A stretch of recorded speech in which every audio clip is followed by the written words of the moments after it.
Oke. Buat yang lain, Assalamualaikum warahmatullahi wabarakatuh yang baru gabung. Ya, oke, selamat siang juga.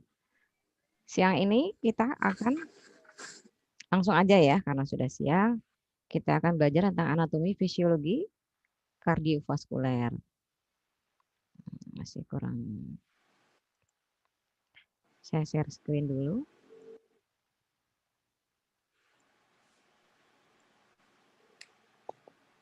Oke.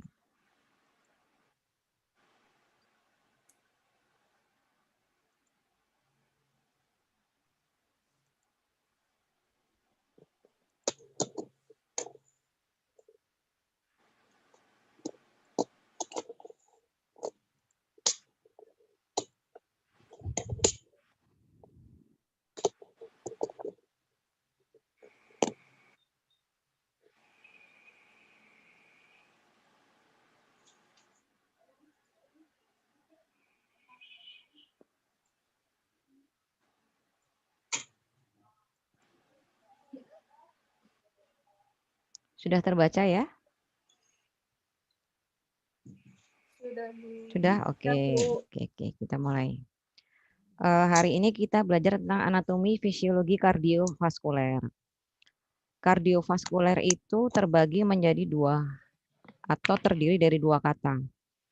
Yang pertama adalah kardio,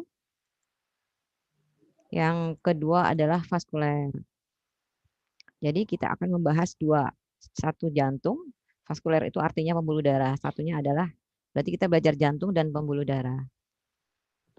Sambil saya kasih materi, adik-adik silahkan tulis di chat ya, nomor absen, terus nama, terus adik-adik lulusan dari mana? IPA, SMA IPA, SMA IPS, IPS, atau mungkin SMK, atau mungkin STM, atau mungkin SMK kecantikan dan lain-lain, silahkan tulis di chat. Saya minta tolong Mbak Nesa ya, PJ-nya ya, untuk mencatat ya, satu-satu.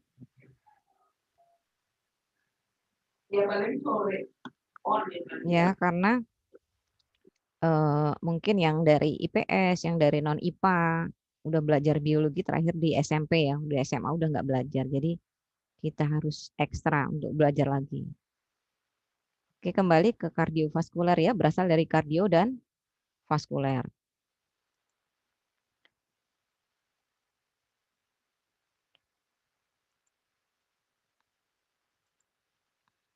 Kardio itu jantung dan vaskuler pembuluh darah.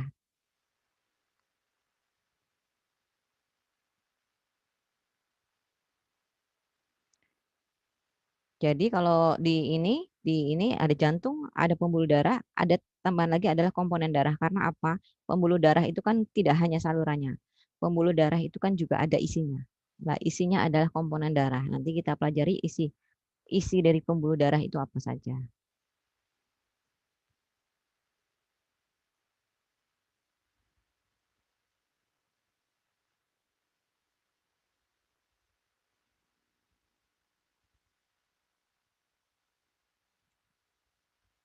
Sama ya.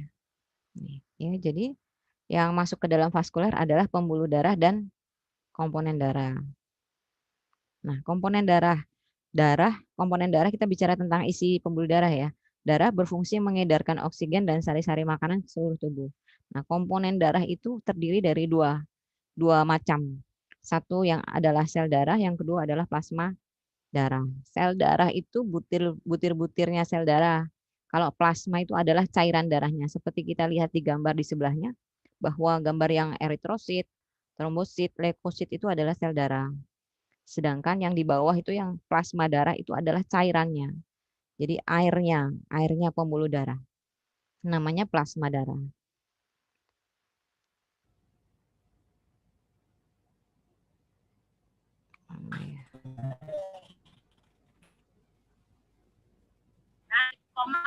Nah, kalau misalnya kita ambil, adik-adik sudah pernah cek darah ketika sakit, mungkin sakit tipes atau sakit apa, akan diambil darah biasanya dari siku ya, pembuluh darah yang ada di siku, itu akan diambil darah sedikit kemudian dimasukkan ke tabung. Nah, setelah diambil darah dimasukkan ke tabung, akan dimasukkan ke alat sebelahnya, namanya sentrifuge.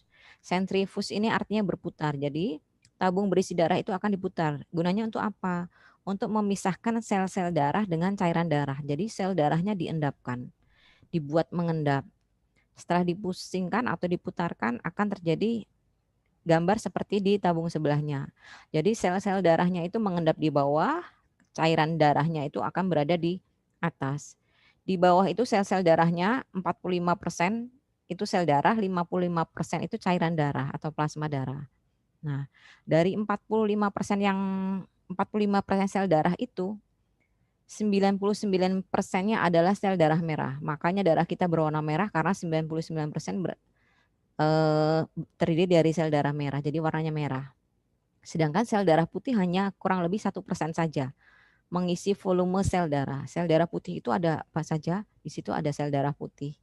Terus juga di situ di 1% itu juga ada trombosit atau keping darah. Dilihat dari bentuknya keping darah jadi seperti pecahan kaca ya. Itu adalah trombosit. Kalau adik-adik sudah pernah sakit demam berdarah atau sudah pernah mendengar sakit demam berdarah maka akan sering disebut trombosit ini. Trombositnya turun gitu. Nah, ini adalah hematopoiesis atau proses pembentukan darah. Sebenarnya semua sel darah itu mempunyai satu induk yang sama. Tapi kemudian akan satu induk sama, kemudian akan mungkin berdiferensiasi ya, akan memecah menjadi ada yang kelak menjadi eritrosit. Ini ya, ini eritrosit atau sel darah merah berasal dari proeritoblas. Kemudian myeloblas, myeloblas ini yang akan membentuk sel darah putih. Limfoblas, monoblas ini juga akan membentuk sel darah putih. Jadi ini semua adalah sel darah putih. Cuma bedanya yang ini adalah sel darah putih yang bergranula. Jadi pada sitoplasma, pada cairan selnya itu ada granula, ada titik-titiknya. Tapi kalau limfosit dan monosit ini bersih, dia tidak bergranula. Makanya disebut granulosit, ini adalah agranulosit. Ini semua adalah leukosit atau sel darah putih. Sedangkan keping darah itu berasal dari megakarioblas. Dia akan pecah menjadi kecil-kecil yang akhirnya menjadi trombosit. Fungsinya trombosit apa? Untuk pembekuan darah.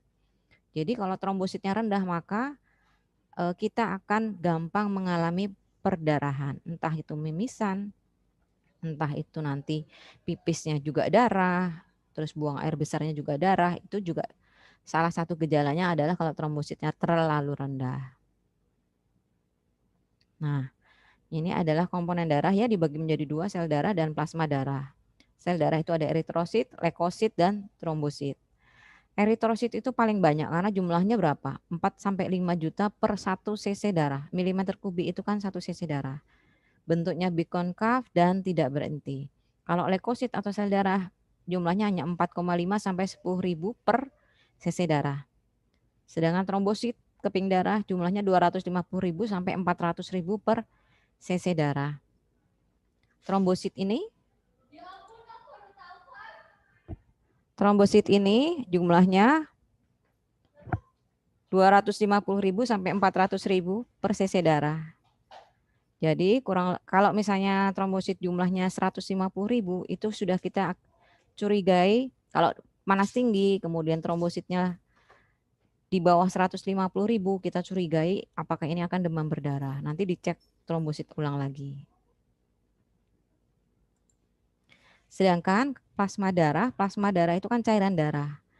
91,5%-nya itu terdiri dari air, sedangkan 8,5% itu adalah zat terlarut. Jadi plasma darah didominasi oleh air. Di zat terlarut isinya adalah protein, garam mineral, bahan organ, dan hormon. Yang penting pada plasma darah adalah protein pada zat terlarutnya. Itu mengandung albumin, mengandung globulin, mengandung fibrinogen. Albumin untuk apa? Albumin untuk mempertahankan pH darah.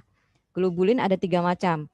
Ada alfa, ada beta, ada gamma globulin. Gamma globulin ini akan berfungsi pada imunoglobulin. Bentar ya.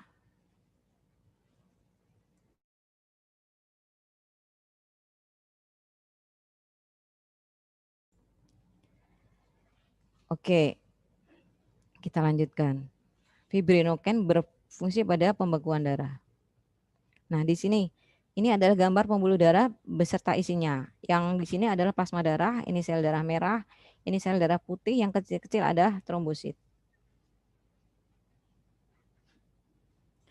Sel darah putih atau leukosit itu ada monosit, ada limfosit, ini yang tidak bergranula. Ini yang bergranula. Pada mikroskop kita kadang bisa membedakan dengan melihat inti selnya. Kalau ini kan dua ya, dua inti. Bentuknya seperti ginjal. Kalau neutrofil ada 3. Kalau basofil tidak begitu jelas intinya. Jadi kalau kita di mikroskop kita lihat ada inti seperti ini, biasanya ini eosinofil. Nah, itu adalah sel-sel darah. Kita kemudian belajar tentang pembuluh darahnya. Pembuluh darah itu ada 3 macam. Ada yang namanya arteri, ada vena, ada kapiler. Arteriola adalah cabang paling kecil dari arteri. Sedangkan venula adalah cabang paling kecil dari vena. Jadi seperti pohon yang bercabang-cabang, cabangnya arteri jadi arteriola, cabangnya vena jadi venula. Kemudian kapiler. Kapiler ini yang akan menghubungkan antara arteri dan vena. Nanti kita pelajari. Ini ya gambarnya. Kalau di anatomi, arteri itu biasanya digambarkan dengan warna merah. Jadi arteri ini keluar dari jantung. Sedangkan kalau vena, vena itu biasanya digambarkan dengan warna biru dan arahnya menuju jantung.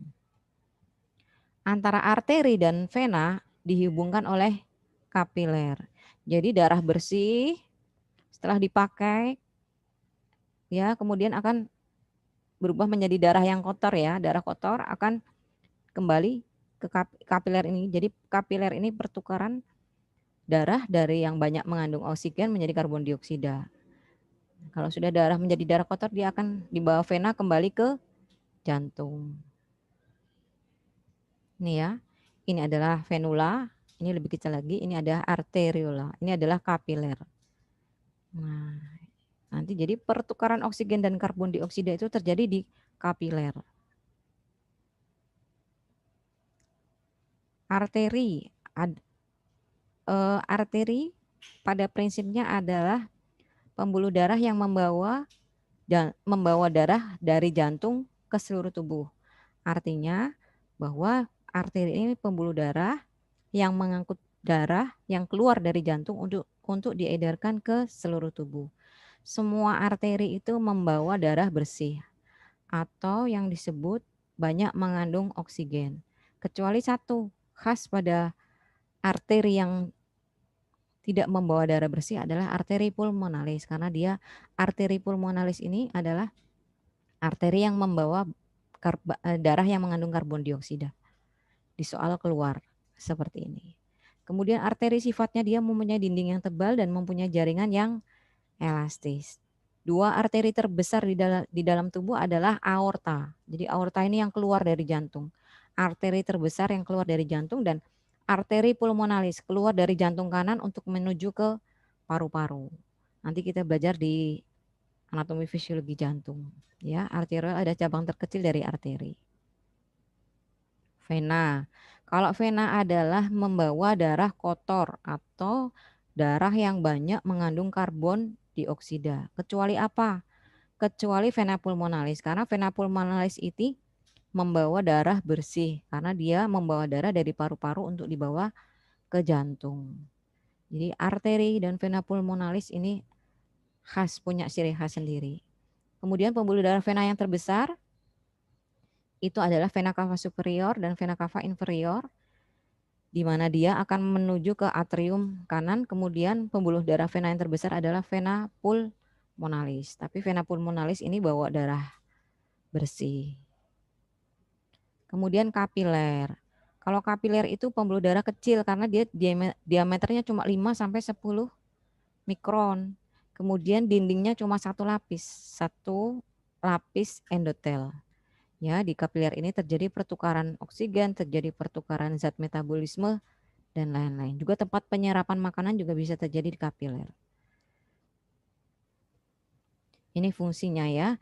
Sudah diupload di Skalsa, adik-adik bisa ini baca di Skalsa. Saya terangkan yang lebih Ini aja yang inti-intinya. Jadi pertukaran ini adalah contoh.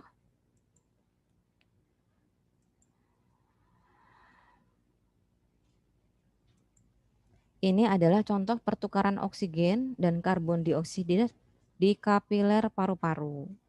Jadi, apa yang terjadi di paru-paru ketika terjadi pertukaran O2 dan karbon dioksida? Semua darah kotor itu akan masuk ke paru-paru. Jadi, darah yang banyak mengandung karbon dioksida akan masuk ke paru-paru. Diganti dengan apa? Kalau sudah disampai paru-paru, kan kita bernafas ya. Kita bernafas menghirup oksigen. Nah, oksigennya yang diambil. Kemudian karbon dioksida yang tadi berasal dari darah kotor yang berasal dari seluruh tubuh itu akan dikeluarkan melalui hembusan nafas kita. Jadi karbon dioksidanya dikeluarkan, oksigennya diambil, masuk ke paru-paru, oksigennya kembali lagi ke kapiler. Jadi oksigennya masuk di sini. Nanti gitu lagi, sudah oksigen di kapiler kan, dipakailah ke seluruh tubuh, ya kan, untuk diedarkan ke seluruh tubuh. Nanti berubah lagi menjadi darah yang kotor, karbon dioksida, masuk lagi ke paru-paru, diproses di paru-paru, masuk ini karbon dioksidanya masuk ke sel paru-paru atau alveolus, kemudian kita menghembuskan nafas, maka karbon dioksidanya akan dilepaskan. Itu adalah proses pertukaran oksigen dan karbon dioksida di paru-paru itu seperti itu. Ini sama. Nah, lapisan pembuluh darah itu kan punya lapisan ya, punya dinding, punya tubuh yang berlapis-lapis. Lapisannya adalah lapisan dalam, lapisan tengah, dan lapisan luar.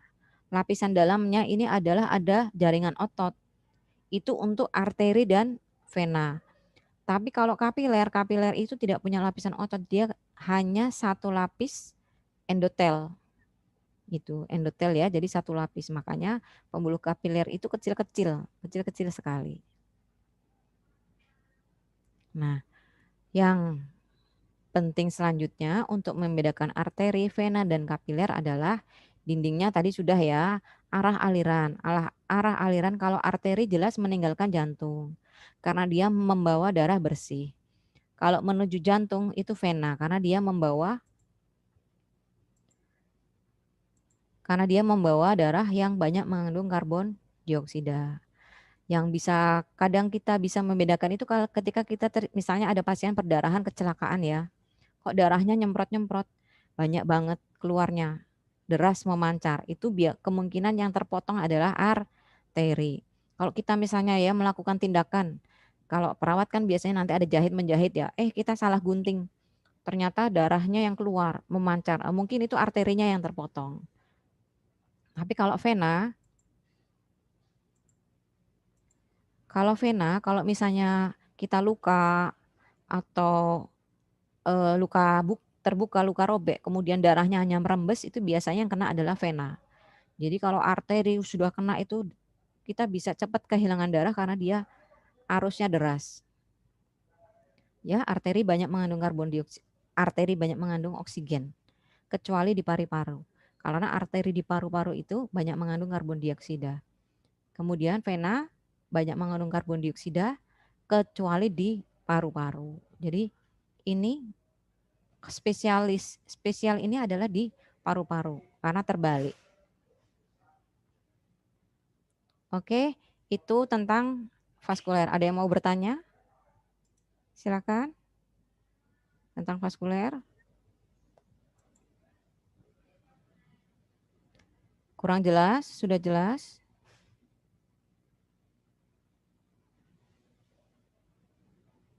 Ada yang mau bertanya tentang vaskuler? Gak ada? Bingung? Terlalu cepat?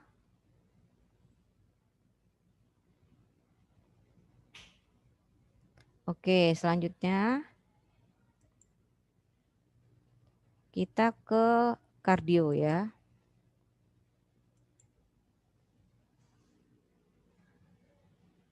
Ini adalah anatomi fisiologi kardiovaskuler.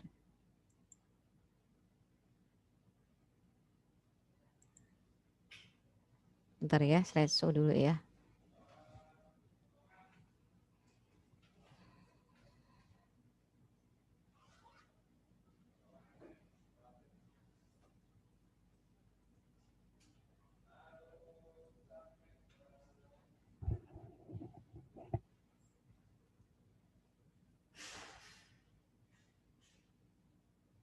Kenapa nggak mau slideshow ya? Oke. Nah, kalau kardio ini agak panjang, jadi agak lebih sulit dibandingkan vaskuler, jadi adik-adik harus konsentrasi. Sama ya tadi ya, jantung dan pembuluh darah. Sekarang kita belajar tentang jantung. Apa sih fungsi jantung? Fungsi jantung itu kan pompa ya, jadi dia menerima dan memompa darah ke seluruh tubuh. Kemudian kalau kita belajar anatomi jantung, maka adik-adik harus tahu ini nih. Satu, letak jantung itu di mana? Batas jantungnya di mana? Lapisan jantungnya bagaimana? Ruang jantungnya bagaimana? Vaskularisasi jantungnya bagaimana? Katup jantungnya seperti apa? Jadi 6. Ini berkaitan dengan anatomi. Tapi kalau nanti fungsinya apa, fungsinya seperti apa, bekerjanya seperti apa, ini pada fisiologi. Jantung bentuknya seperti kepalan tangan kita, sebesar kepalan tangan kita, walaupun tangan kita beda-beda ya, ada yang kecil, ada yang besar. Tapi kira-kira sekepal tangan kita. Beratnya cuma 250 sampai 360 gram. Ya. Yang khas adalah ini, spesial adalah ini, apex. Apex itu artinya puncak. Kalau apex paru-paru, puncak paru-paru itu berada di atas.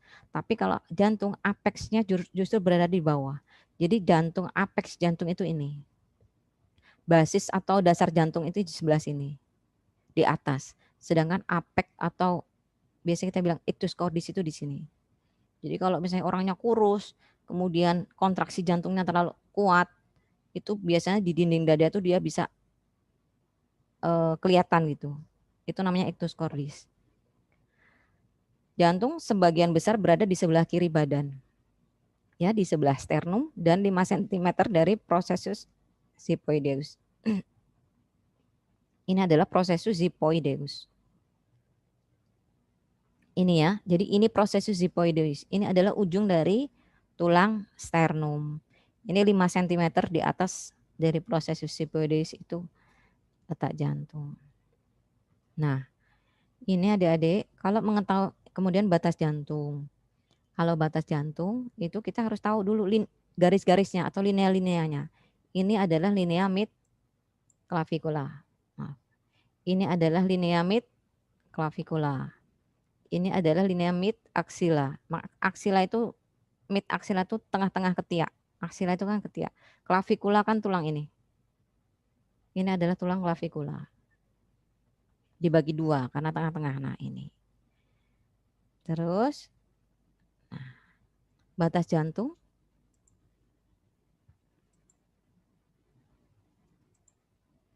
Batas jantung adik-adik harus paham dulu yang namanya SIC itu apa. SIC itu artinya adalah spasium intercosta. Spasium itu jadi kayak rongga gitu loh. Bukan rongga, ruangan. Jadi SIC itu artinya ruangan di antara kosta. Nah, kembali ya. Jadi ini adalah SIC1, ini adalah SIC2, ini adalah SIC3, ini adalah SIC4.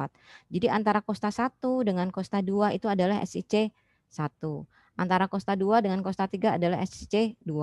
Adik-adik harus tahu ini karena apa? Nanti kalau pada pemeriksaan jantung ketika praktek, adik-adik bisa meraba tulang-tulang ini pada pasien. Oh, jadi bisa membedakan, oh ini jantungnya normal, oh ini jantungnya ternyata membesar. Itu bisa dengan namanya perkusi ya. Perkusi harus tahu ini SIC1, SIC2, SIC3 dan lain-lain. Pemeriksaan jantung harus tahu ini. Ya, ada batas kanan atas, kanan bawah, kiri bawah.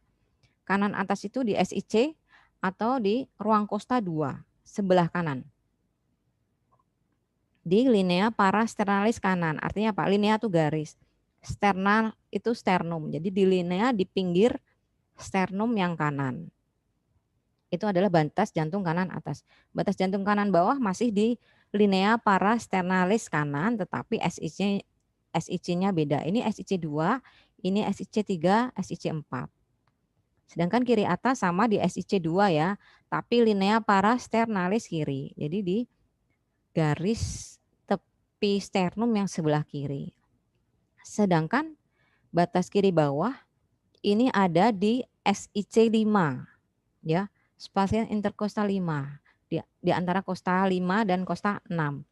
Ini itu adalah di sebelah media linea medio mid clavicularis atau linea medio clavicula. Tadi garis tadi yang membelah clavicula jadi dua. Tuh ditarik garis lurus ke bawah. Nah, di SIC5 di situ sekitar situ yang namanya ictus cordis atau apex cordis. Nah, itu tadi sudah batas jantung. Sekarang selaput jantung. Selaput jantung atau jantung itu punya bungkus. Bungkusnya itu double dua. Jadi bungkus luar dan bungkus dalam. Bungkus paling luar itu untuk melindungi apa? Bungkus paling luar itu yang melekat pada kosta, pada tulang, pada paru-paru, pada organ-organ sekitarnya itu bungkus paling luar. Terus di bawahnya ada bungkus lagi. Namanya adalah pericardium visceralis, yaitu epicardium. Jadi visceralis itu artinya organ. Kalau parietalis itu di pinggir, di tepi. Itu. Nanti kita ini ya. Nah, ini kita lihat di gambar di sini. Ini paling luar adalah pericardium parietale. Kemudian yang membungkus jantung langsung adalah pericardium visceralis. Di antara dua bungkus jantung ini, di antara dua selaput ini ada namanya cairan pericardium yang berwarna biru ini. Fungsinya apa? Untuk mengurangi gesekan yang timbul akibat gerakan jantung saat memompa. Kalau tidak ada airnya ini, kemudian jantung ini bergerak, maka dia akan ini bergesekan dengan organ sekitar, bergesekan dengan dinding paling luar, maka jantung akan luka. Makanya ada cairan perikardium biar leluasa bergerak. Lapisan jantung itu bungkus jantung ya. Ibaratnya balon, terus ada bungkusnya lagi. Nah, balon itu ada lapisannya juga. Jantung itu ada lapisannya juga. Lapisan jantung, lapisan paling luar adalah ini tadi, pericardium visceralis itu lapisan paling luar. Dibedakan ya, Dek, selaput jantung sama lapisan jantung. Selaput itu bungkusnya, kalau lapisan itu adalah daging jantungnya. Jadi, lapisan paling luar adalah pericardium visceralis. Kemudian lapisan tengahnya adalah miokardium, lapisan dalamnya adalah endokardium. Mio itu artinya otot. Jadi miokard. Nanti kalau misalnya adik-adik pada serangan jantung, pasien-pasien pada serangan jantung itu ada miokard infark, ada infark miokard. Ya, ada infark sering nggak? Udah pernah dengar belum? Sakit jantung infark. Itu adalah ototnya yang rusak. Kemudian endokardium itu dari kata endo ya. Endo itu artinya dalam.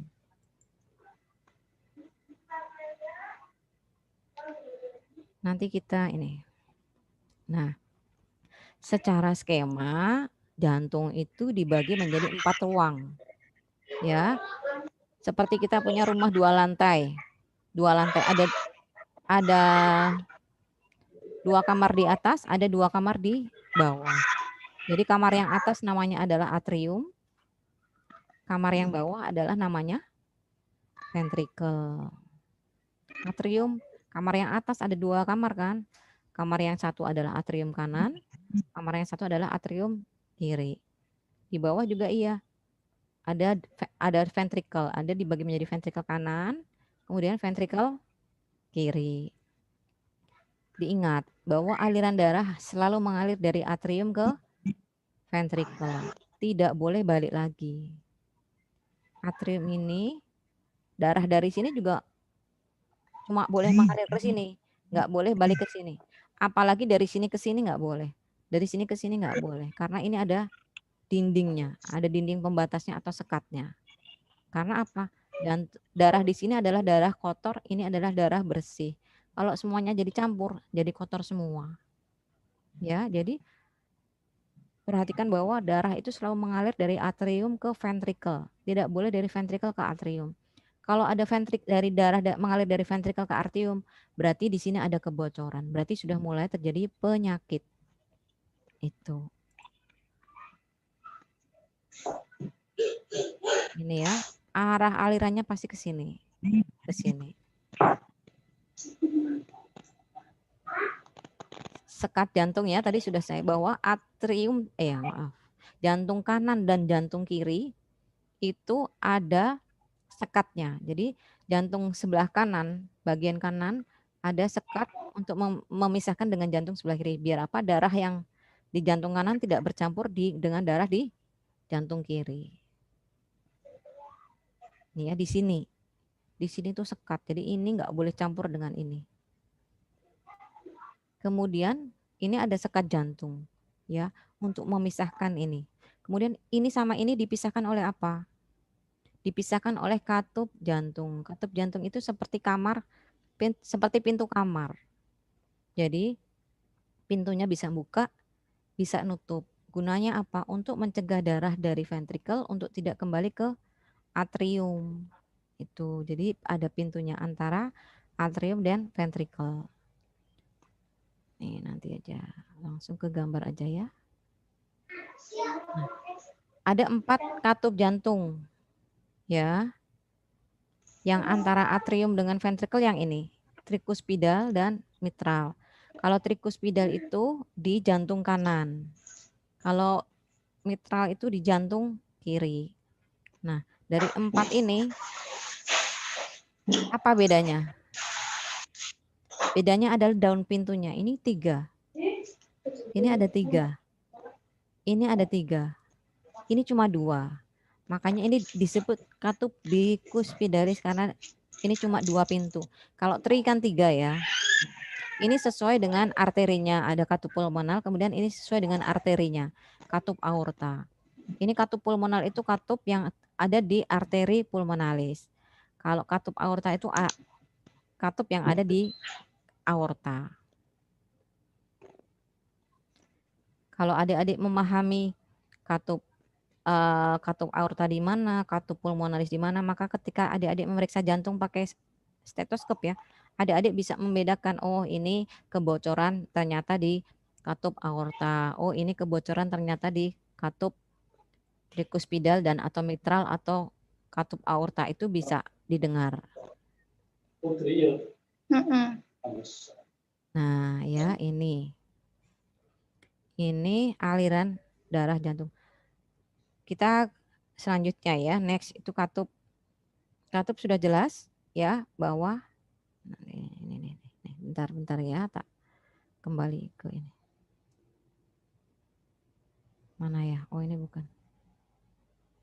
Letaknya. Ini ya dia. Ini atrium sama ventricle. Ini adalah katup trikuspidalis. Ini adalah atrium sama ventricle kiri. Ini adalah katup bikuspidalis atau katup mitral. Ini adalah aorta. Ini aorta, ini ventricle kanan. Jadi di sini adalah katup aorta. Nah ini adalah ventricle kanan. Ini adalah arteri pulmonalis yang mau menuju ke paru-paru. Di sini ada pintu atau katup pulmonal. Itu letak-letaknya. Trikuspidal, bikuspidal, ya. Trikuspidal, bikuspidal, ini aorta, ini pulmonal. Ada 4 katup. Kemudian fisiologi jantung pada prinsipnya adalah bahwa ada darah bersih, ada darah kotor. Jantung kanan itu mengandung darah kotor. Jantung kiri mengandung darah bersih. Darah kotor dari mana? Dari darah-darah yang, kalau yang ini kan vena cava superior ya. Ini vena cava inferior. Vena cava superior ini akan membawa darah yang kembali setelah dipakai di tubuh bagian atas. Setelah dipakai di tubuh bagian atas, dia akan kembali ke jantung melalui vena cava superior. Sedangkan kalau yang dari dada ke bawah, ke perut, kaki, itu akan kembali ke jantung melalui vena cava inferior. Jadi aliran darahnya begini. Darah dari seluruh tubuh kembali ke jantung melalui vena cava superior dan vena cava inferior. Masuk ke dalam atrium kanan. Setelah masuk ke dalam atrium kanan akan masuk ke ventrikel kanan.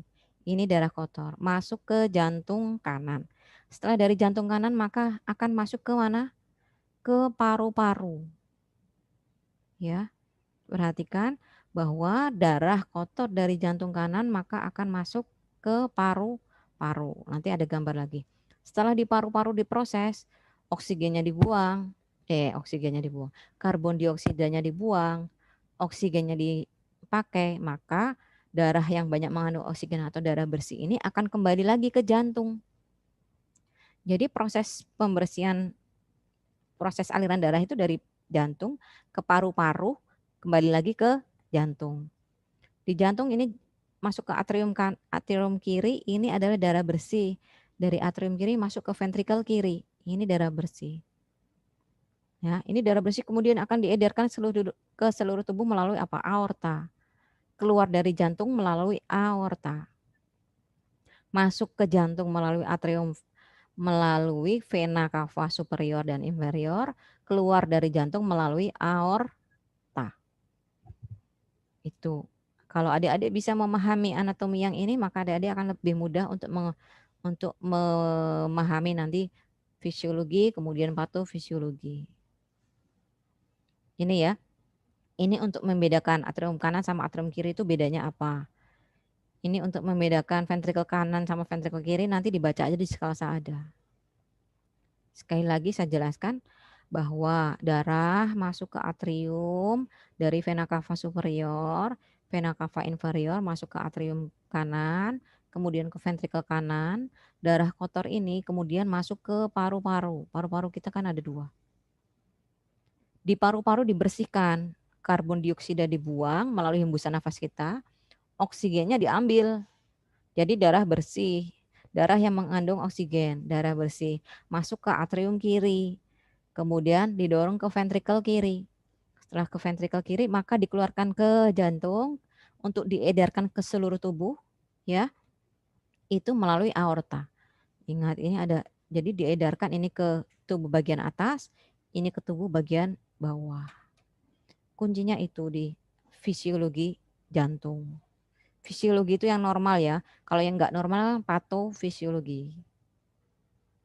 Nah, aliran darah cuma itu aja. Kemudian kalau kita bicara vaskularisasi jantung, itu sama juga kita bicara tentang sirkulasi koroner. Kor, ini dari kata kor, C-O-R sebenarnya C-O-R ya. Adik-adik tahu penyakit jantung koroner ya.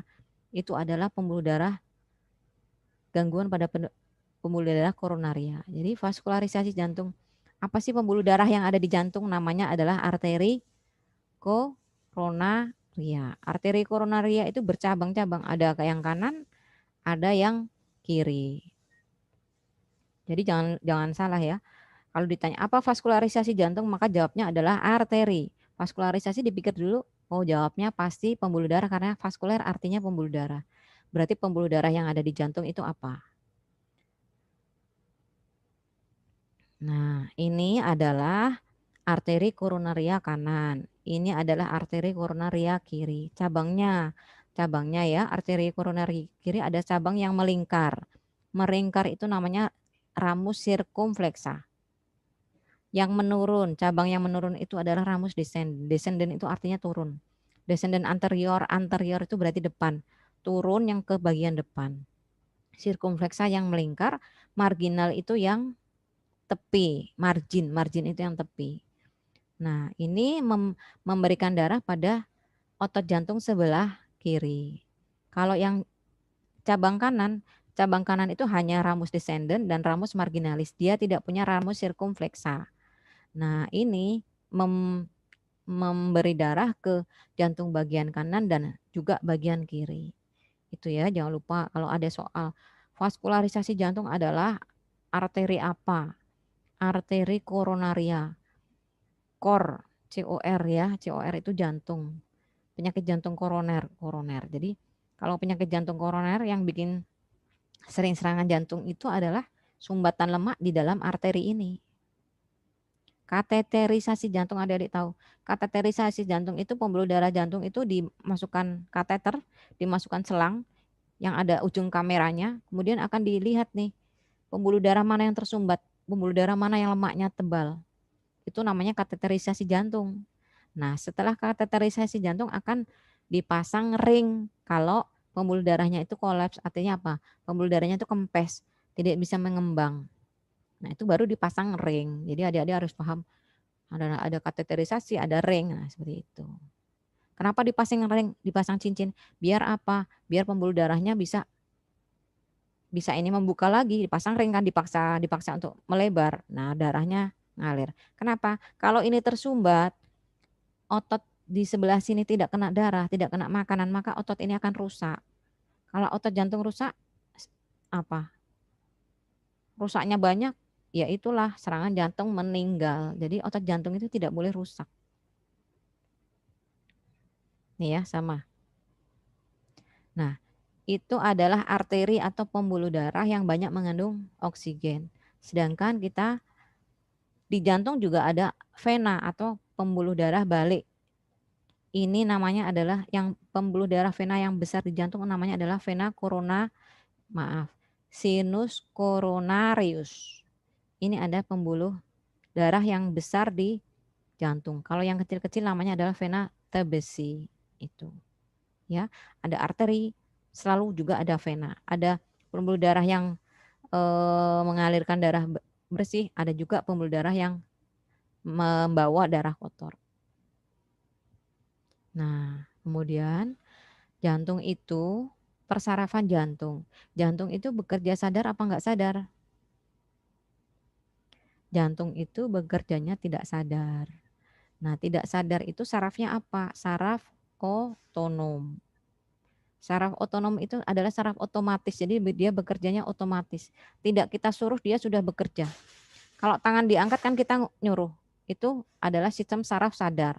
Kalau jantung, liver, ginjal, itu sarafnya saraf otonom karena dia bekerja secara otomatis.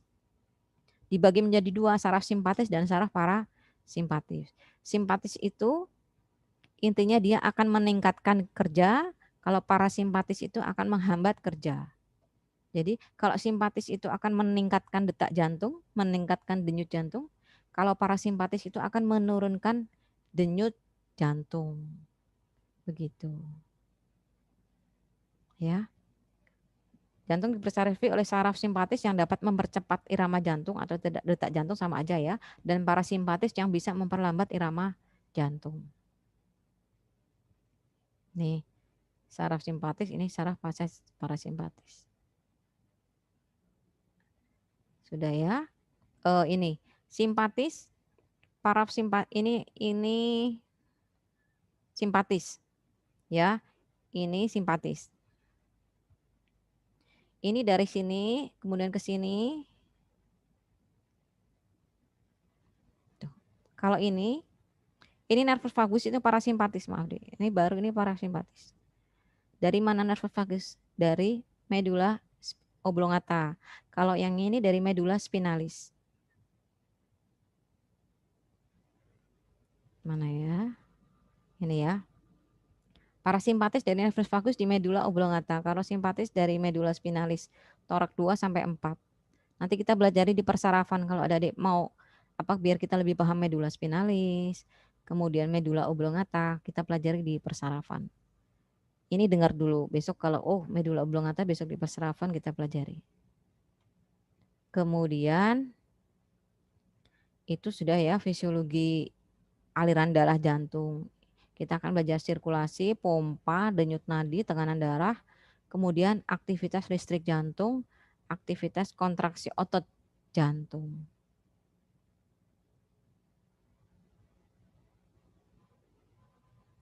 Nih, tadi darah dari jantung masuk ke paru-paru, kembali ke jantung, itu namanya sirkulasi paru-paru atau sirkulasi pulmonal. Kalau sirkulasi sistemik, darah dari jantung disebarkan ke seluruh tubuh, kembali lagi ke jantung, itu adalah peredaran darah besar atau sirkulasi sistemik. Ini keluar nih di ujian. Lanjut. Sama ya, ini darah kotor, ini darah bersih. Nih. Ini ya. Ini darah kotor.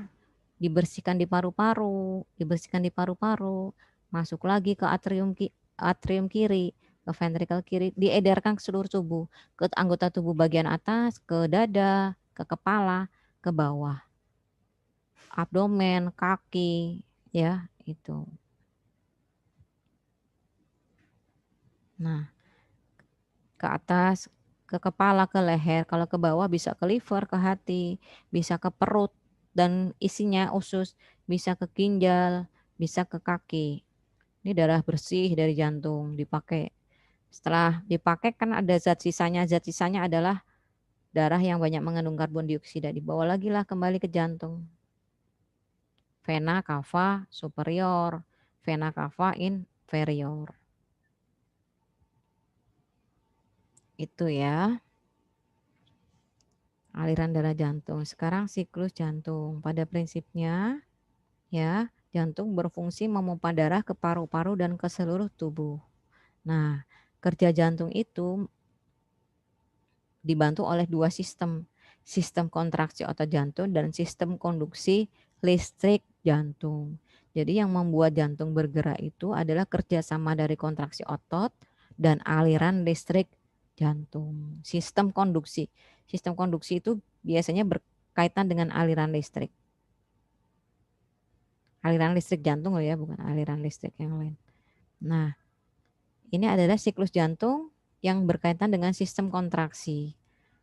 Itu siklus jantung adalah urutan kejadian terjadi saat jantung berdetak. Ada dua fase siklus jantung ketika berkontraksi. Ada fase sistol, ada fase diastol. Fase sistol adalah fase ketika ventrikel berkontraksi. Fase diastol adalah ketika ventrikel berdilatasi atau mengembang. Jadi kalau ventrikel itu kontraksi, kontraksi itu berarti dia menyemprotkan darah, mendorong darah. Kalau dia dilatasi berarti dia rileks, melebar.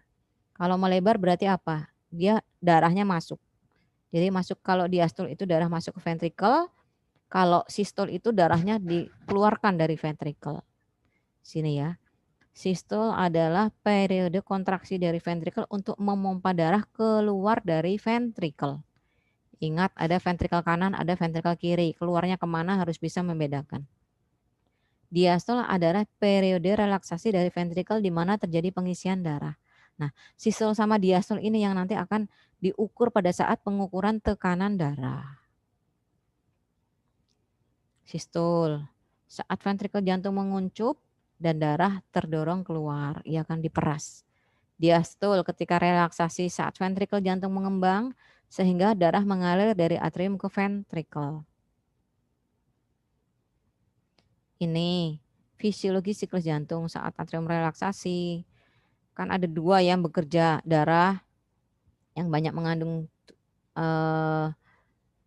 karbon dioksida masuk ke atrium. Atrium relaksasi berarti atrium mengembang, darahnya masuk ke atrium. Ingat ada dua atrium, atrium kanan dan atrium kiri. Kalau atrium kanan berarti darah dari seluruh tubuh, kalau atrium kiri berarti darah dari paru-paru. Kemudian atrium kontraksi, dua-duanya, misalnya atrium kontraksi ya dua-duanya, maka darah akan didorong masuk ke ventrikel. Kalau ventrikel kontraksi, darah akan dikeluarkan dari ventrikel. Ingat ada ventrikel kanan, ada ventrikel kiri. Kalau ventrikel kanan ya darah disemprotkan atau dikeluarkan ke paru-paru.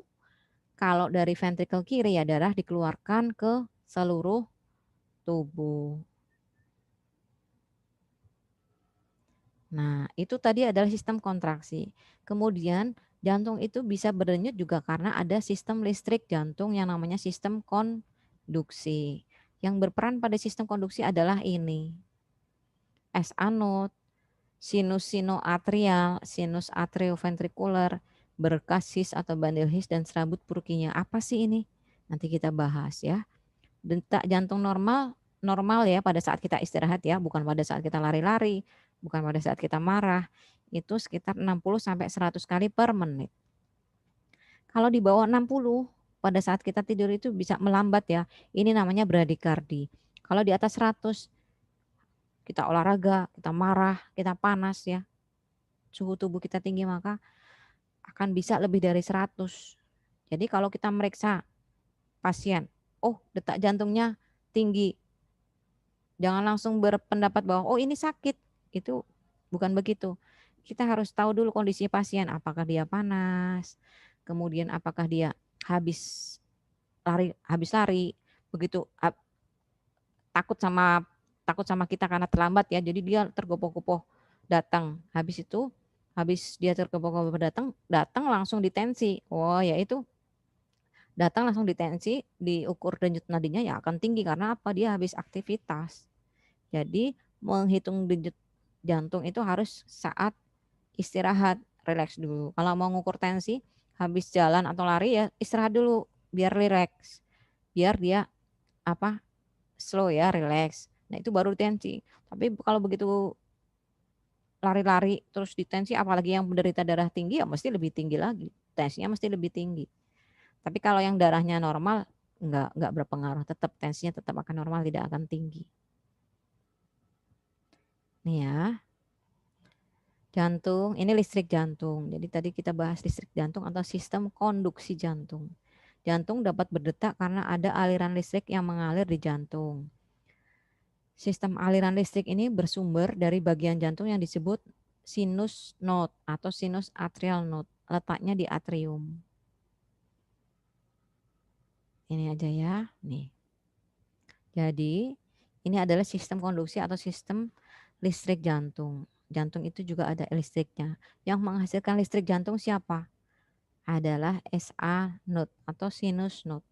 Makanya SA node ini dikatakan dia apa? Dikatakan dia adalah pacemaker jantung. Oke. Dikatakan SA node ini dikatakan ada pacemaker jantung atau yang membuat pertama kali, yang meletupkan pertama kali listrik. Kemudian dari sini dia akan menjalar ke seluruh otot atrium. Ya. Sini atrium ke sini atrium. Setelah dia menjalar di otot atrium, dia akan menuju ke apa? AV node. AV itu singkatan dari apa? Atrioventricle. Berarti di antara atrium dan ventricle. Di sini. Ini kan atrium. Ini ventricle. Atrioventricular ada di sini. Setelah ada di sini maka dia akan diteruskan ke bundle his. Bundle his. Bundle his kanan, bundle his kiri. Nah, paling ini cabang-cabangnya ya, paling ini adalah serabut, terakhir adalah serabut Purkinje. Aliran listrik ini juga akan bisa terbaca di EKG kalau ada gangguannya. Jadi kalau misalnya SA node-nya pasien itu rusak, maka gambaran EKG-nya akan berbeda. AV node-nya ini rusak, gambaran EKG-nya akan berbeda.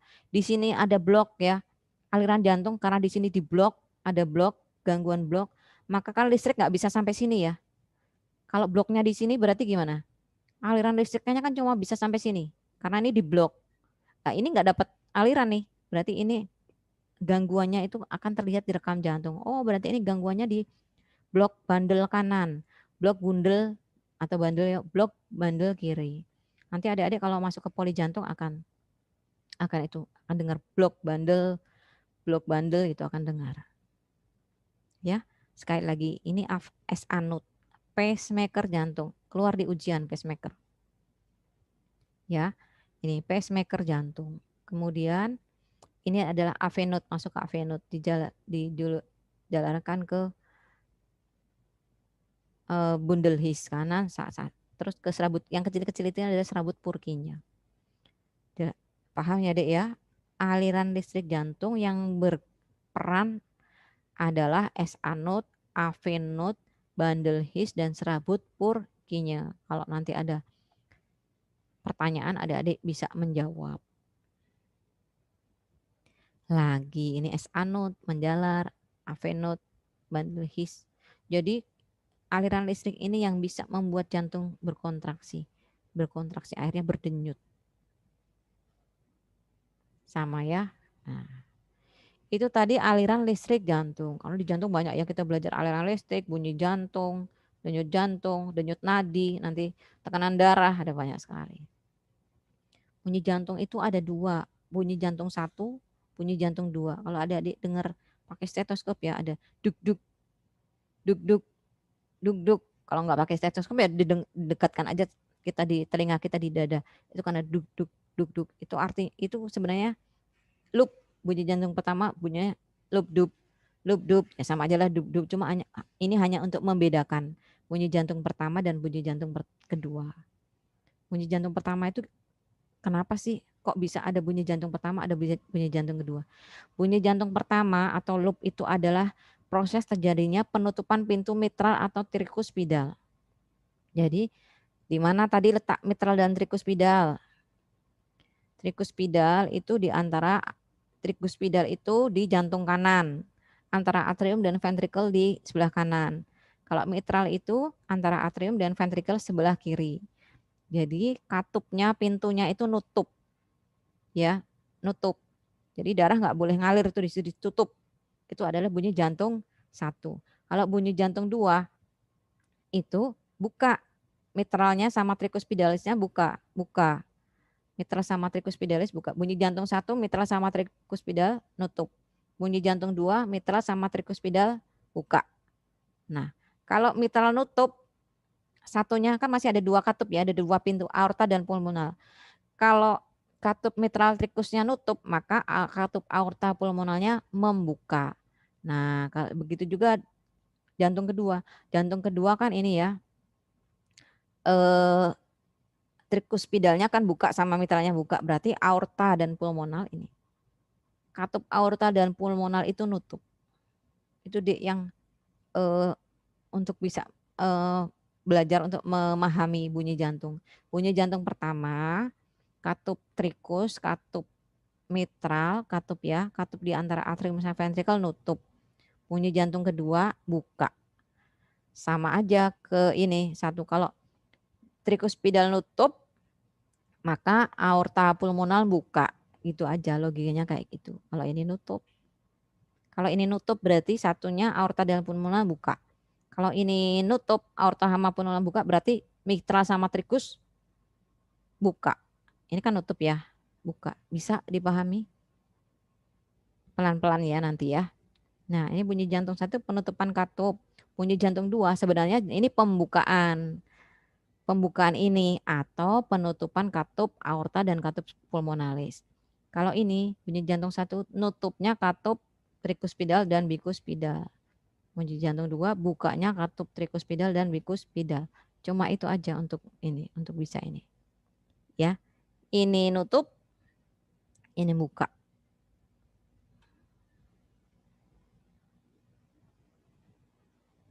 Ya. Ini sistol, ini diastol. Suara jantung itu, bunyi jantung itu ada 1, 2, 3, 4 sebenarnya.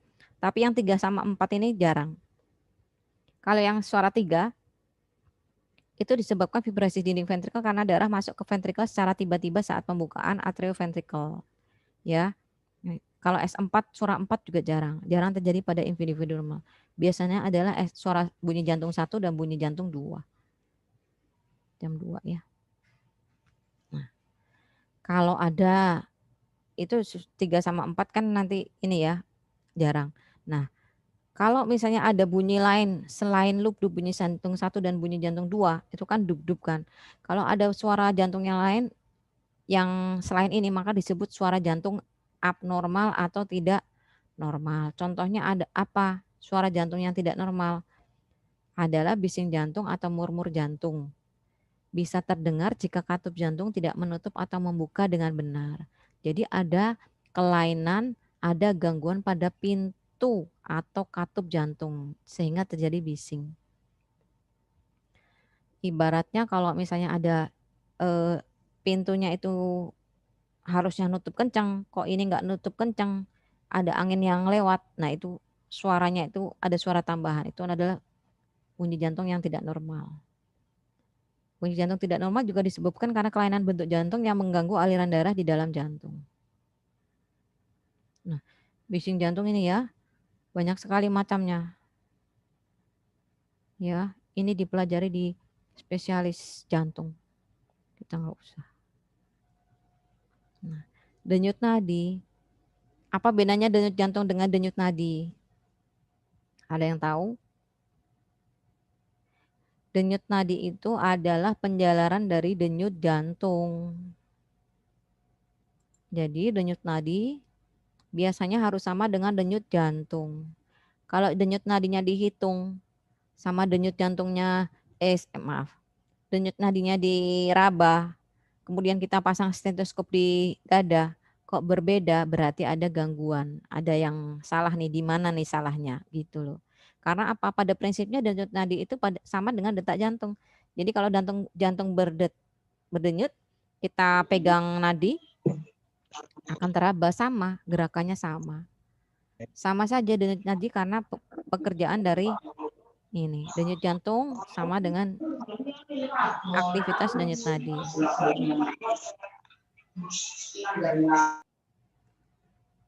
Ya, ini.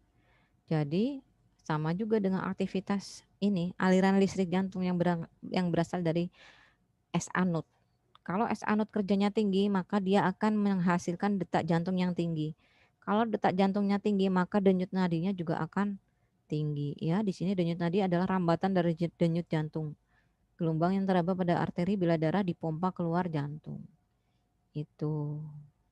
Ya. Kalau misalnya kita sakit butuh metabolisme tubuh yang meningkat, yang banyak, butuh metabolisme yang banyak, maka aliran darahnya itu juga harusnya banyak. Kompensasinya apa? Jantung akhirnya apa? Berdetak lebih banyak, lebih cepat untuk apa? Untuk bisa mensuplai darah ke seluruh tubuh karena kita butuh metabolisme yang lebih tinggi. Itu. Ya. Nah, denyut nadi itu bisa diraba di mana saja. Adik-adik bisa diraba di pergelangan tangan. Kalau di sini tuh arteri radialis, ya, menggunakan ujung jari. Diraba aja, sambil lihat jam selama 1 menit. Normalnya 60 sampai 100. Sambil dilihat teratur apa tidak. Kalau denyutnya kadang cepat, kadang enggak, kadang berhenti, itu berarti irreguler atau tidak reguler atau tidak beraturan. Itu harus diperiksa lebih lanjut. Karena yang normal itu beraturan, kemudian nilainya di antara 60 sampai 100. Kalau dewasa loh ya, kalau anak-anak beda lagi, orang tua beda lagi. Lokasi pada tubuh yang bisa menghitung denyut jantung ini semua. Ngapalinya susah ya, radialis, ulnaris, brachialis dan lain-lain. Nah, kita pakai gambar aja, pakai gambar biasanya lebih gampang. Ini radialis, arteri radialis di pergelangan tangan. Pergelangan tangan. Arteri brachialis di dalam lipatan siku. Ya, coba adik-adik di situ diraba. Kalau mau ngambil sampel darah kan biasa diraba dulu tuh. Ya. Oh, ini arteri brachialis. Kemudian arteri karotis. Arteri karotis itu di sini. Mesti ada yang berdenyut nih kalau di ini. Tapi kalau berdenyutnya berlebihan itu juga gangguan lagi. Ya. Tuh. Di kaki, arteri dorsalis pedi di punggung kaki. Di sini. Ya. Kok di sini nggak keraba, di siku nggak keraba, kita masih bisa cari di kaki keraba apa enggak. Ini di dalam kaki, di deket ini ya, tumit ya. Pembuluh darah ini biasanya melebar nih kalau kita ini ya berdenyut. Ini popliteo itu di belakang lutut, di belakang dengkul, di dalam dilipat di belakang dengkul. Ini arteri femoralis dilipat paha. Arteri femoralis itu besar, Dik. Kalau misalnya dia kecelakaan ya, kenanya di arteri femoralis, di sini putus, perdarahannya nggak kelihatan. Orangnya nggak kelihatan, tiba-tiba dia aja pingsan, shock, karena di sini perdarahan dalam. Jadi kalau apapun ada patah di sini, patah tulang di bagian paha, luka robek di bagian paha, harus hati-hati dengan apa penggantian cairan. Jadi jangan sampai orangnya baik-baik aja, nggak ada darah yang mancur keluar, padahal mancurnya di dalam. Hati-hati. Nih ya, cara skema ada di sini, bisa dibaca. Nah, denyut nadi normal itu 60 sampai 100 denyut per menit. Kalau aktivitas tubuh yang tinggi, misalnya kita lari-lari, maka metabolisme tubuh juga akan meningkat. Kebutuhan oksigen juga meningkat, frekuensi denyut nadi juga meningkat. frekuensi detak jantung meningkat, frekuensi denyut nadi meningkat. Kalau aktivitas tubuh tinggi, meningkatkan aliran darah, perlu aliran darah yang lebih untuk mensuplai zat makan dan oksigen ke dalam jaringan otot. Jantungnya berkontraksi lebih kuat dan jantung meningkat, denyut nadi meningkat. Itu hukumnya. Ya, menurut American Heart Association nih 60 sampai 100. Kalau atlet itu 40 sampai 60 pada saat istirahat tuh ya. Karena jantung atlet itu terlatih. Jadi dia ototnya bagus. Jadi dia tidak butuh kontraksi jantung yang banyak untuk memenuhi oksigennya. Udah ya. Nih, bayi baru lahir ini rata-rata segini. Ya, nih. Detak jantung bayi lebih banyak dari dewasa karena kebutuhan akan suplai darah lebih tinggi. Untuk memenuhi kebutuhan suplai darah yang lebih banyak, maka jantung harus berdetak lebih cepat. Aktivitas fisik ya yang mempengaruhi di aktivitas fisik, semakin kita fisiknya dipakai banyak ya frekuensi denyut jantungnya dibutuhkan lebih banyak. Jantung akhirnya kompensasi detak jantungnya lebih banyak. Rokok dan kafein.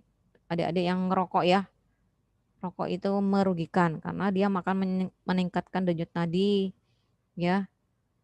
Jadi lama-lama kalau ini detak jantungnya cepat-cepat akhirnya tensinya juga akan menjadi tinggi. Kafein ya. Kalau ada minum kopi, habis minum kopi jantungnya deg-degan ya karena ya itu dia akan merangsang sistem saraf simpatis. Ingat, simpatis itu meningkatkan detak jantung. Nah, itu sudah ya. Terus kita selanjutnya belajar jantung. Jantung itu berapa sih darah yang dikeluarkan jantung? Berapa sih volumenya darah? Nah, itu kita sekarang belajar itu. Jadi, curah jantung atau jantung yang dikeluarkan selama 1 menit. Curah jantung atau jumlah darah yang dikeluarkan selama 1 menit itu adalah hasil perkalian dari jumlah detak jantung dikalikan 1 semprotan dalam 1 kontraksi. Ya. Jadi cardiac output atau curah jantung adalah hasil dari volume sekuncup SV, ini volume sekuncup ya. VS juga bisa, SV juga. Volume sekuncup atau stroke volume. Ini ada volume darah dalam 1 kali kontraksi dikalikan jumlah detak jantungnya dalam 1 menit. Kurang lebih 5 liter per menit. Jadi curah jantung ya, darah jantung yang dikeluarkan itu kurang lebih 5 liter per menit. Bayangkan 1 kepal tangan yang dikeluarkan 5 liter per menit. Kita minum 5 liter aja gak kuat ya adik. Nah itu ya. Nah, volume sekuncup adalah volume darah yang dipompakan oleh ventrikel kiri per denyut atau per kontraksi. Darah yang dikeluarkan itu enggak 100 dari ventrikel kiri enggak 100% keluar, ada sisa, ada sisa, ada sisa. Tetapi karena otot jantung itu bagus, itu maka dia bisa memompa lagi, dikeluarkan lagi. Tapi otot jantung yang sudah tidak bagus, misalnya pada pasien darah tinggi, kemampuan memompa atau mengeluarkan darahnya enggak bagus, maka nimbun sisanya nambah lagi, nambah lagi, nambah lagi. Nggak usah. Nah, tekanan darah seperti tadi kontraksi jantung itu kan ada sistol dan diastol ya. Tekanan darah adalah kekuatan yang diberikan oleh sirkulasi darah terhadap dinding arteri tubuh. Jadi tekanan darah itu tergantung dari curah jantung. Tadi ya, cardiac output tergantung dari berapa volume yang dikeluarkan. Kemudian tergantung dari resistensi tahanan perifer. Ya, resistensi tahanan perifer itu tergantung dari kualitas pembuluh darahnya. Kalau pembuluh darahnya nggak elastis, ya resistennya jadi tinggi. Kualitas pembuluh darahnya nggak bagus, ya tidak bisa keras ya, kencang tidak elastis, nah, itu akan bikin tensi tinggi. Tensi itu ada 2, tensi sistol, tekanan sistol dan tekanan diastol. Tekanan sistol itu tekanan pada kontraksi otot jantung. Tekanan diastol itu adalah jantung relaksasi. Jangan lupa kontraksi relaksasi yang dibicarakan di sini adalah ventricle, kontraksi ventricle dan relaksasi ventricle. Sistol normalnya 90 sampai 120, diastol normalnya 60 sampai 80. Jadi kalau orang tensinya 100 per 70, itu sistolnya 170, diastolnya 7. Sistolnya 110, diastolnya 70. Ini ya, dikatakan dia sudah mulai darah tinggi kalau tensinya di atas 140 sistol, di atas 90 diastol. Tinggal stadium 1 atau stadium 2. Stadium 2 itu di atas 160. Kalau stadium 1 hanya di atas 140. Tapi kalau sudah lebih dari 160 berarti dia hipertensi stadium 2. Ini cara masang manset ya, sudah tahu pasti. Nih, harus posisi duduk atau berbaring, relax. Kalau duduk ya, ini tangan ini harus setinggi jantung, sejajar dengan jantung. Terus kakinya rileks, kakinya menapak lantai, jangan menggantung. Terus jangan lupa, jangan habis lari-lari duduk langsung ditensi, istirahat dulu. Dalam keadaan, karena mengukurnya dalam keadaan istirahat. Ini tensi yang manual. Ini yang udah ada keluar angkanya, ini digital. Atas itu tekanan sistolik, bawah diastol, ini adalah jumlah detak jantung. Ada ini ya, love, gambar love.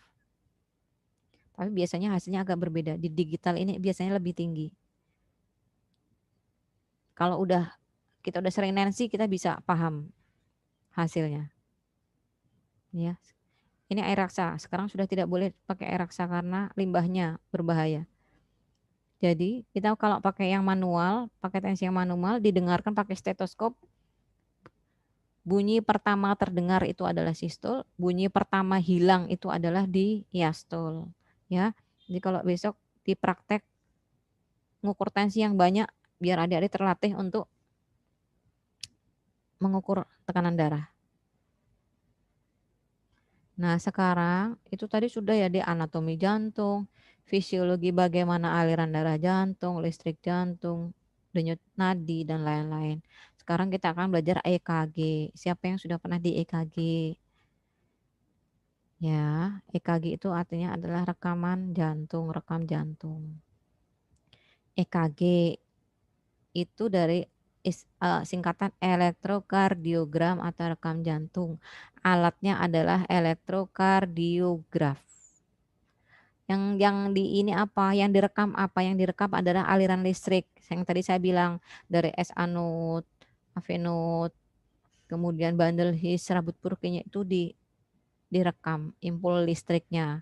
Hasilnya apa? Hasilnya ada grafik atau gambar. Bisa di print, bisa dilihat di layar pemantau atau di monitor.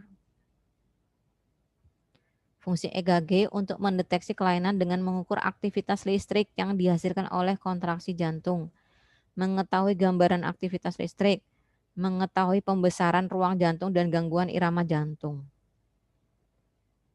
Ini alatnya, yang standar seperti ini. Ya, ini buat printernya. Ini nanti keluar kertas di sini, printernya. Ini elektrodanya. Ini alatnya ya, nanti keluar kertas di sini.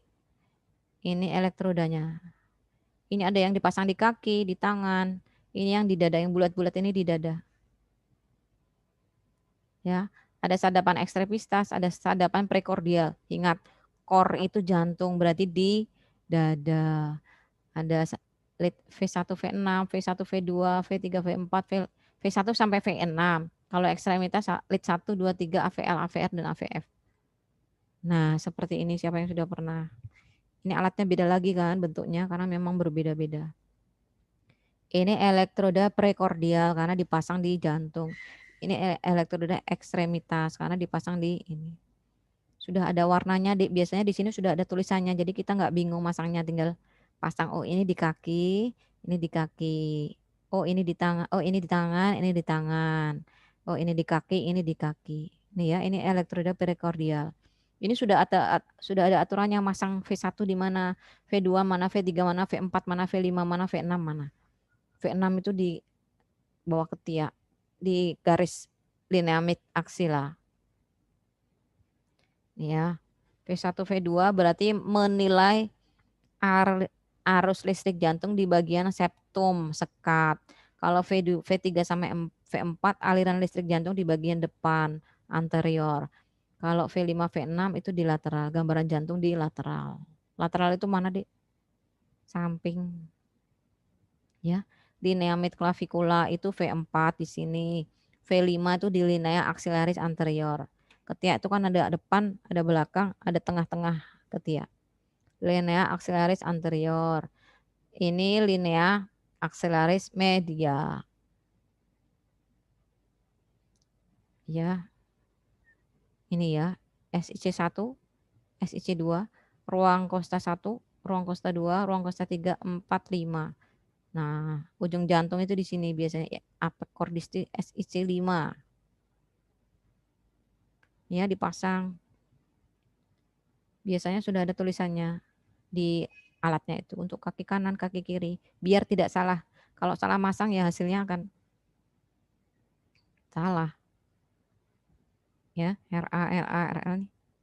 Merah, hijau, hitam, putih. Kalau yang bisa hafal ya udah langsung pasang tek tek tek gitu. Nah, ini hasilnya kan kayak gini, ada grafik. Ini kalau di print, ini kalau di layar monitor seperti ini. Rekam jantung. Nah, rekam jantung apa yang harus diketahui adalah gambaran grafiknya. Pada EKG normal atau rekam jantung normal itu ada gelombang P, ada gelombang QRS kompleks, ada gelombang T.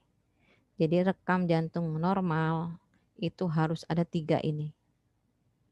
Kalau ini hilang berarti ada gangguan. Kalau ini berubah bentuk berarti ada gangguan. Kalau ini berubah bentuk juga ada gangguan. Nah, gelombang P itu artinya apa sih?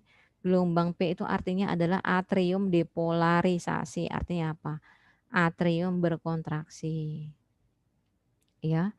Jadi kalau misalnya ini kok berubah bentuk karena apa? Ini panjangnya ada normalnya, tingginya juga ada normalnya. Kalau gambarnya sudah tidak sesuai dengan sebesar ini, maka berarti ada gangguan di atrium. Kalau ini atrium ya, aliran listrik jantung di atrium ya. Kalau ini adalah aliran listrik jantung di ventricle. Jadi kalau ada yang berubah di sini berarti ventricle-nya nih yang aliran listrik di ventricle nih yang bermasalah. Nah, ini adalah ventricle repolarisasi, artinya mau habis kontraksi terus ada repolarisasi. Ini adalah gelombang T. Kalau ini ada gangguan, ini kan menggunung ya. Kalau dia turun itu apa itu infak atau iskemik itu ada lagi. Jadi adik-adik harus tahu normalnya dulu P, QRS dan gelombang T. Gelombang T itu mencerminkan ventricle repolarisasi. Ini atrium, ini ventricle depolarisasi, ventricle ini kontraksi, ini ventricle yang mau relaksasi. Ya, ini sampai sini itu namanya PR interval. Dari P ke gelombang R itu namanya PR interval. Ada normalnya. Kalau memanjang artinya apa, kalau memendek artinya apa itu ada. Nanti dipelajari lebih spesifik. Fisiologi, patofisiologi, kalau fisiologi nggak usah. Ini ya, ST segmen. ST segmen ini nggak boleh melebar, nggak boleh menyempit, harus segini ya segini. PR segmen, QRS kompleks, ya, QT interval. Kalau ini memendek artinya apa, kalau ini memanjang artinya apa. Itu nanti di patofisiologi. Ya, jadi PR interval itu udah ada 0,16 detik. Jadi kertas EKG itu bentuknya kotak-kotak gini, Dek. Kotak-kotak, ada kotak kecil, ada kotak besar. Kotak besar itu ada berapa kotak kecil, itu ada rumusnya. Nah, paling gampang aja kalau mau ngitung detak jantung. Menghitung heart rate melalui metode kotak besar atau kotak kecil. Jadi di rekam jantung itu ya, Dek, QRS-nya bisa di bawah, QRS-nya bisa, R-nya ini kan gelombang R ya. R-nya itu bisa di atas tergantung lead-nya, tergantung lokasi ininya. Jadi kalau menghitung detak jantung itu dihitung ujung R ke ujung R. Berapa kotak besar? Ini yang ini kan lebih tebal ya, ini kotak besar. Itu kalau kita mau pakai rumus kotak besar. Kalau kita mau pakai rumus kotak kecil ya harus dihitung nih kotak kecilnya ada berapa. Sampai R. Jadi heart rate sama dengan 300 dibagi jumlah kotak besar. Sampai R berikutnya. Kalau pakai kotak kecil 1500 dibagi jumlah kotak kecil-kecil ini. Sampai R. Nah, jadinya bisa dihitung kalau kotak besarnya 5, 300 bagi 5 berarti detak jantungnya 60 kali per menit. Nih, gelombang P, gelombang QRS, gelombang T. Ini depolarisasi, berarti aliran listrik di atrium. QRS, berarti aliran listrik di ventricle. Repolarisasi itu ya, setelah kontraksi terus dia mau recovery, ya, mau mengumpulkan tenaga lagi. Ini adalah normal heartbeat, diketahui dari mana? Ujung R-nya ini loh. Ujung R-nya ini stabil. Ini adalah normal heartbeat. Kalau fast itu cepat. R sama R-nya tuh terlalu apa? Rengket ya kalau orang Jawa bilang. Nah, ini fast heartbeat. Karena apa? Detak jantungnya cepat ini. Ini kan gerakan kontraksi ventricle ya. Kontraksi, kontraksi, kontraksi, kontraksi. Dia cepat. Tapi kalau slow, nah kontraksi, lama baru kontraksi. Lama baru kontraksi. Ini slow heartbeat. Nah, ini yang irregular. Kadang cepat, kadang lama, kadang normal. Kadang cepat, kadang lama, kadang normal. Itu namanya irregular.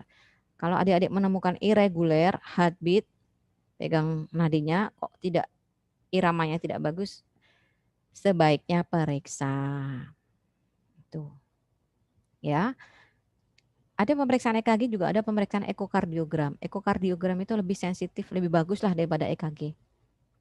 EKG hanya mengukur aktivitas listrik jantung. Kalau ekokardiogram itu pakai suara, ultrasound. Jadi mengambil gambar untuk menunjukkan struktur internal jantung dan aliran darah yang melewatinya. Oke, sudah selesai ya. Anatomi vaskuler dan anatomi kardio. Jadi kardiovaskuler. Ada yang mau bertanya silahkan dibuka mute-nya. Silahkan unmute kalau mau bertanya. Ada yang mau bertanya? Saya PJ-nya? Bu izin bertanya. Ya, boleh. Ya, misalnya kan ada pasien itu yang di rumah sakit. Pertama normal HB dan trombosit laki-laki dan perempuan itu berapa, dan resiko HB dan trombosit rendah itu gimana? Nilai normal ya berarti ya antara HB sama trombosit. Kalau HB itu kalau perempuan paling rendah biasanya 12, sekitar 12 lah. Kalau laki-laki juga sekitar 13-an itu paling rendah. Karena apa? Pemeriksaan HB, pemeriksaan trombosit itu juga tergantung alatnya. Jadi setiap laboratorium itu beda-beda. Kan kalau kita dapat hasil itu kan pasti ada angka normalnya di sebelahnya. Ya, HB-nya berapa? Maaf ya. Terus angka normalnya berapa? Itu kan beda-beda setiap laboratorium karena alatnya berbeda. Tetapi biasanya HB paling rendah. HB normal perempuan di atas 12 lah. HB laki-laki di atas 13. Trombosit itu tadi ya 250.000 sampai 400.000. Tapi kalau masih di atas, kalau di realita masih di atas 150.000 gitu masih bagus. Tapi kalau sudah di bawah 150.000 untuk trombosit kita harus hati-hati. Ada apa ini? Hari ini kok 150.000, sebaiknya besok diulang lagi. Apakah turun ataukah meningkat? Kalau turun berarti ada masalah, kalau meningkat berarti nggak apa-apa. Gitu. Kalau yang demam berdarah biasanya ya panas lebih dari 3 hari, kemudian dicek trombosit di bawah 150.000, itu udah kita siap-siap besok cek cek trombosit ulang ya Bu ya. Nah, atau kalau sekarang panas 3 hari, lebih dari 3 hari kok trombositnya di bawah 100.000, biasanya udah kita langsung rujuk karena kita takut ada shock. Demam berdarah itu kan bahayanya pada shock, yang bikin meninggal itu kan shock hipovolemik. Jadi kebocoran kapiler, kapilernya itu bocor, jadi plasma darahnya itu keluar dari kapiler ya, jadi dehidrasi kan, dehidrasi berat, shock, itu yang membuat kematian pada kasus demam berdarah. Ada lagi? Ya, terima kasih Bu. Ya, buka semua yang masih aktif siapa? Oke. Oke. Sudah cukup, tidak ada yang bertanya lagi? Ya, Izin bertanya, Dok. ya oke. Kan tadi kalau apabila di jantung terdapat banyak lemak dipasang ring, ada perbedaan nggak sih setelah dipasang sama sebelum dipasang buat tubuh kita? Kalau untuk penderita penyakit jantung koroner ya ada perbedaan. Sebelum dipasang ring kan itu tersumbat lemak ya, iya kan? Setelah dipasang ring lemaknya kan dihilangkan, bukan lemaknya didiamkan saja. Timbunan lemaknya kan dihilangkan. Nah, terus dipasang ring, otomatis kan pembuluh darahnya jadi ini, jalannya jadi lancar lagi. Ya akan berubah.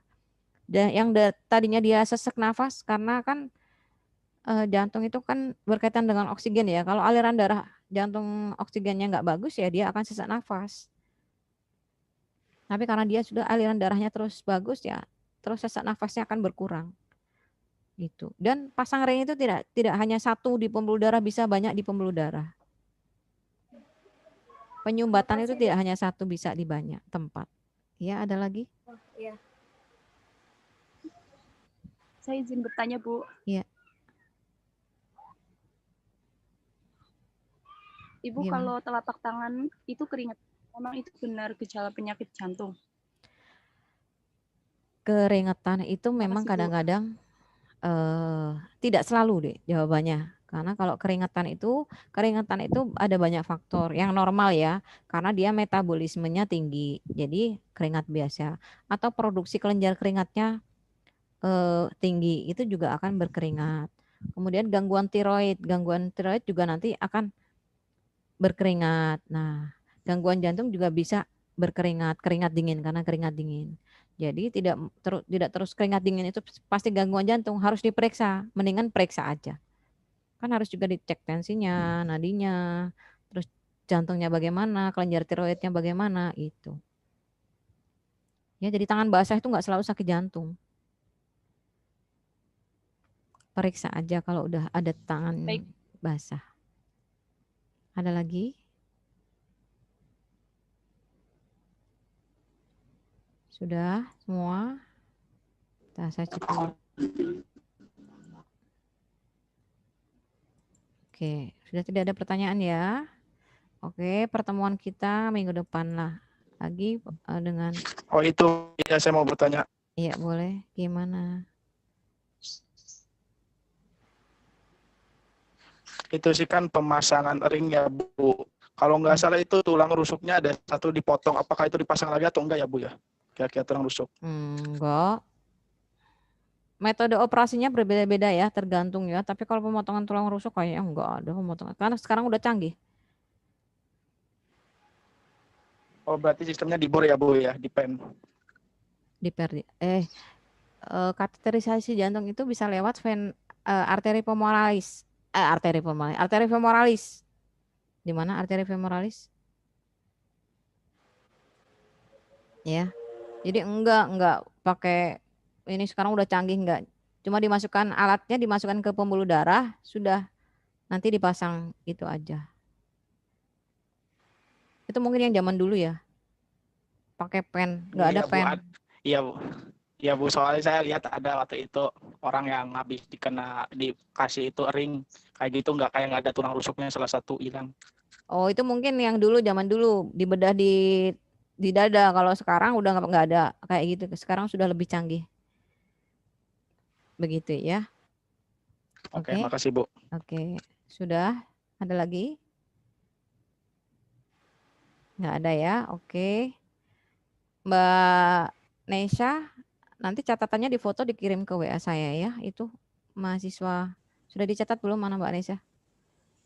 Ya Bu, Udah dicatat? bagian chat ya belum Bu.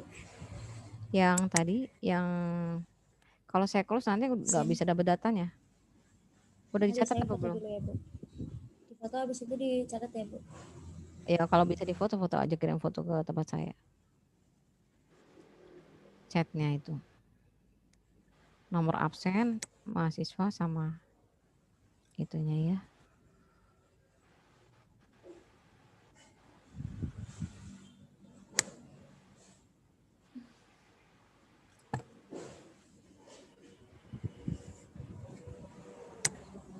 Sudah?